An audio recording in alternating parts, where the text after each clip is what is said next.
Fala galera do G-Fight, Diego Riba direto de Anaheim com o campeão. Welcome back, champions. Yeah, Good to thank see you. It's good to be. It's good to be here, back in the States and a different state as well. So anyway, I have been in California before, but I get to come here again. Last time I was in California was against Chad Mendes, another short guy. So here we go. So we saw the battle. Last time I said it was the Battle of the Hobbits. So I think it's Battle of the Hobbits again in California. That's true. You fight a lot in Vegas, right? Yes, yeah, most of the time in Vegas. Yep. Yeah. Okay. Another pay-per-view card. How long did you take to get used for pay-per-view cards? A lot of media obligations, busy week, headlining or maybe co-headlining, and 5 rounds fight. How long did it take to get used for all this stuff? Yeah, man. Like there's a lot of work in it, but for me, I've always enjoyed the process and understood that it is just a part of the process, a part of fight week. So I've always been okay with it. I know some people struggle with it a lot more. But yeah, I'm used to it all. You know what I mean? Obviously, Ilya probably wouldn't be used to it, so he's be doing a fair bit of stuff. But man, it's just, I think just experience as you ease into it. I mean, everyone's done fight weeks before. There's always media. There's always some obligations. So you ease into it anyway. But there's definitely a lot more once you're champion. Yeah, I feel like a lot of fans, they don't understand how busy it is for you guys, the fight week, especially for the main event and the common event. And you just said about Topuria, Ilya. Do you think you have this advantage because you are used to all this kind of stuff that all you have to do? No, I don't think so. I think he plays the game here. I think he likes all that stuff. I think he likes being in front of the camera and making sure he's expressing himself, or he's building his brand and all that. I think he's a clever dude. He knows it needs to be done. So I don't think it's going to get to him. I think he's going to be excited that he's put more attention on himself in the fight. You like to be in front of camera, right? You do pretty well. Yeah, I enjoy the camera. Yeah, I don't mind it. That's good. That's good. So let's talk about Topuria. He's young. He's undefeated. You have been in his shoes before. A lot of confidence. You feel like nobody can beat me. Mm-hmm. When you look to him, do you see any hole? Do you see any mistake that maybe he has done through his career that maybe he didn't notice because of that? No massive holes. Like, he doesn't have massive holes, but obviously there's things that he does well.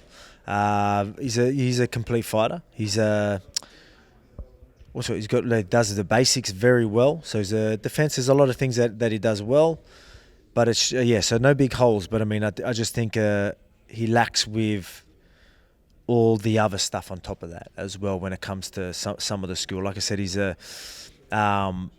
good, very powerful puncher. Defense is all right, and things like that. But I think there's when it comes to footwork and other little things, distance management, all that type of stuff, I think that's where he can lack a little bit more, where I can capitalize. Nice.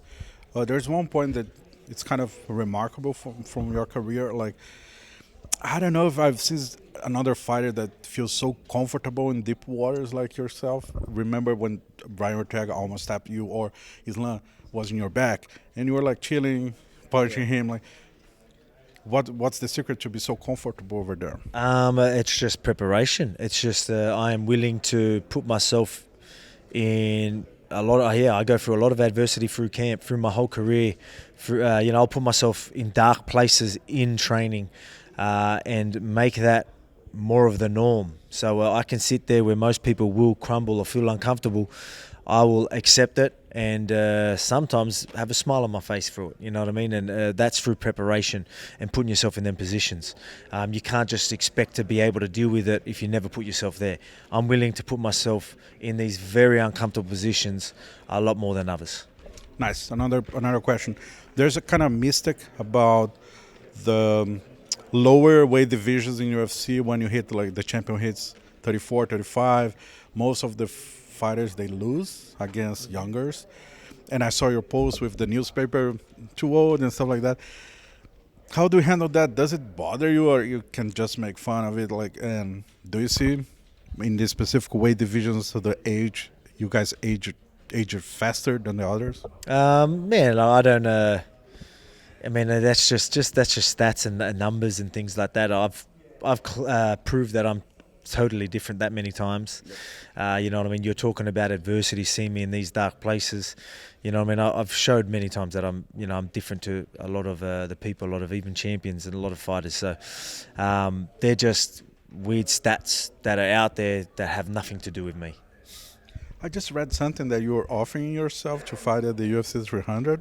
Is that true? Yeah, I would love to. Yeah, so So you have a fight at UFC 298, right? Yeah, of course. Yeah, go out there and obviously no injuries and that. Would love to back it up. Yeah, obviously I've got a job to do. I'm going to be full ready for that. But I'll definitely be having them conversations after the fight with Hunter and Dana and say, "Hey, do you need a guy?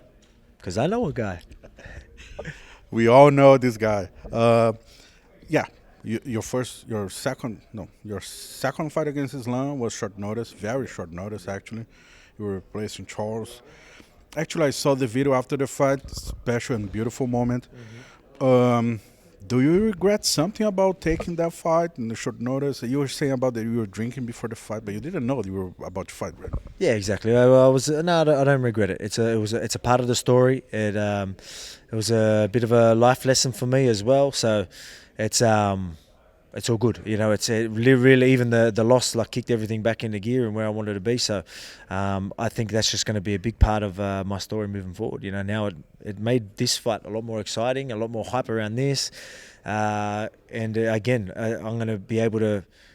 That can just be a bit of adversity in my story, which is every story needs a bit of adversity, and that was it. Are you planning to try another title shot in the future as 150? Yeah, that's why I think a lightweight fight at 300 would be perfect. You know what I mean? So to build myself back up to that lightweight title. Okay. Oh man, it's always good to talk to you. If you don't mind to send a message for Brazilian fans, the question is why they should watch your fight this Saturday. Yeah, there's a lot of talk. There's a lot of people pushing narratives. I'm going to go out there and show the world that I'm the same Volk that you've seen, and I'm going to do it in wild fashion, so you don't want to miss it. Aussie. Oi, oi, oi.